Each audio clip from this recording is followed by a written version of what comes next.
Hello, my friends. Simona Cochi, the Italian way. And why? Why here for the Maria Antoinette monumental exhibition? We are expected to walk through to one of the most stylish art exhibition ever realized and designed by Albert and Museum, Victoria and Albert Museum in London. I'm here also to portray to you all the liaison between Marie Antoinette and Italy so that we can understand, apart from the fascinated I had with her history and her times, because I've been studying humanistic areas, and also I was lost into the um, French Revolution and his I would say outstanding leading person. So I'm here to portray my feelings and a kind of storytelling of Marie Antoinette and her liaison to the style landscape, mostly here in Italy, because you will see how many pieces have been created by different designers that they were thinking on about Marie Antoinette, and they design such an incredible collection, like for instance John Galliano 2020, if I'm not wrong, but I'm gonna review this for you. So let's start. In the meanwhile, we're gonna sneak into the slideshows and screencast of the major pieces displayed for we are supposed to see inside the Victoria and Albert Museum in Kensington. Let's go. Okay, give me just few seconds. This is all jewelry. Any kind of things you would see inside these slideshows belongs to Marie Antoinette, and these are one creation by Manolo Balink, that is one of the supporter of this incredible show. So these are some jewelry pieces, and this is a representation how modernity has looked back to Marie Antoinette style to realize something that is queer, that is can be wearable by men or women anyhow.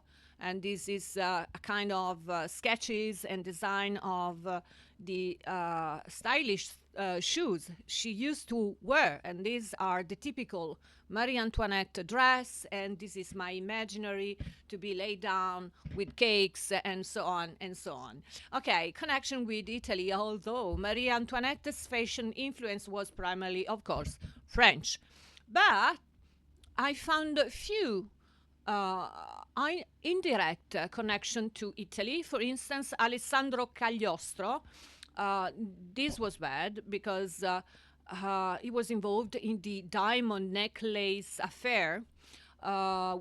This Italian adventurer contributed, albeit negatively, to the narrative surrounding the queen. So, for sure, he has been involved in some really bad affair. And then we have Elizabeth Vignet de Lebrun, the Queen's favorite painter, found refuge in Italy after the revolution, where she was admitted to the Accademia Parmense in 1792, influencing, that's a beautiful portrait of Marie Antoinette, influencing Italian art with her Rococo portraits. And then we have another clue.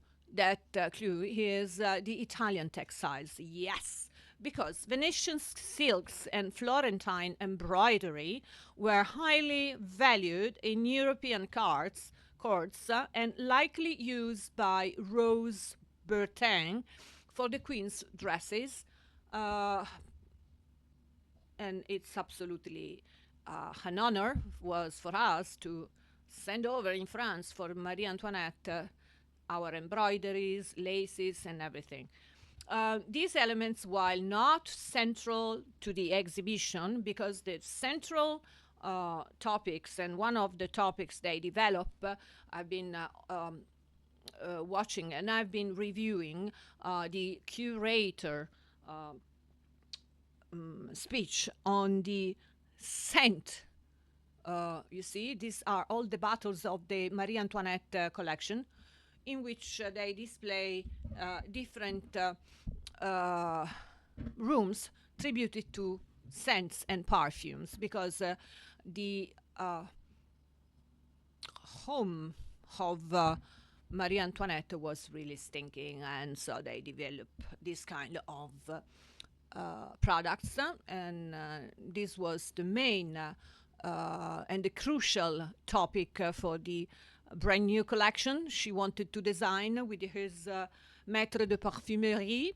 And they also, I discovered that's really interesting, they also develop a way of perfume and to spread perfume on the wall, on the any kind of surfaces, because they wanted to also to hide the sewer bad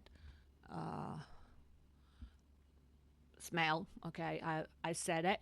Okay, so but let's see. Marie Antoinette, Queen of France, style icon, and the first, of course, influencer who reshaped fashion from all everybody in the world. Everybody was watching at her as the beauty queen, the fashion queen of the world.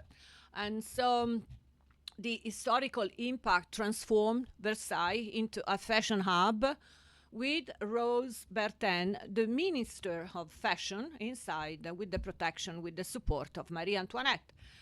We are gonna see inside this exhibit iconic dresses. One, first of all, is la robe à la polonaise, robe à l'anglaise, pastel colors, lace, and ruffles. They invented the flea color and new pinks, setting trend across Europe. And then there are also a monumental hairstyles, sketches, and project management inside the Queen Palace by Leonard, that he was absolutely mastering the art of towering wigs with feathers, jewels, and scenic designs. There were also a revolutionary garment in this landscape and this fashion work created by the mind of the Queen Marie Antoinette and her workers, was the chemise à la reine, a simple muslin dress, was absolutely shocking, sexy, but absolutely influential. What we have else to add, the excess and controversial figure of Marie Antoinette is also based on these tales, but also because she wanted to have a wardrobe, a huge wardrobe, and they filled 3 rooms, and they used also amenable to plain outfits. So the massive industry of fashion and style all around Marie Antoinette was absolutely huge and unique. And so they had so many extravagant spending, like the Trianon Hamblé earned her the nickname Madame Deficit. It's not good. But anyhow, that was because it seems that she ruined, in a way, the people from France. Her style sparked both admiration and criticism, but in that period, the France brand was absolutely fueling the French Revolution and the world. And then we have several designers, contemporary designers that has been inspired by Marie Antoinette. I'm talking about John Galliano's in Dior 2001, 2007 with corsets and Baroque lace.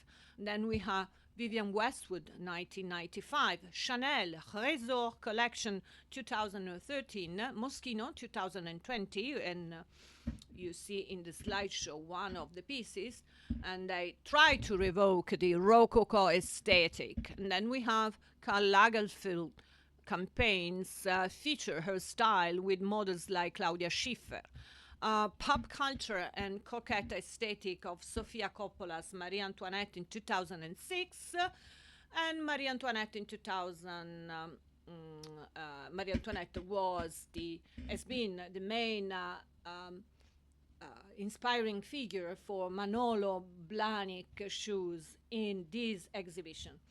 And what I have to remind you, apart from my words, you see, this is some design complements belongings to the royal palace, and is that you have the opportunity to book your ticket if you go to the Victoria and Albert Museum site. You can have more information on Marie Antoinette upcoming show. I'm sure it will be one of the most awaited art and fashion events in the upcoming autumn. Stay tuned. Simona Cochi, The Italian Way, and give me the thumbs up for me. Thank you.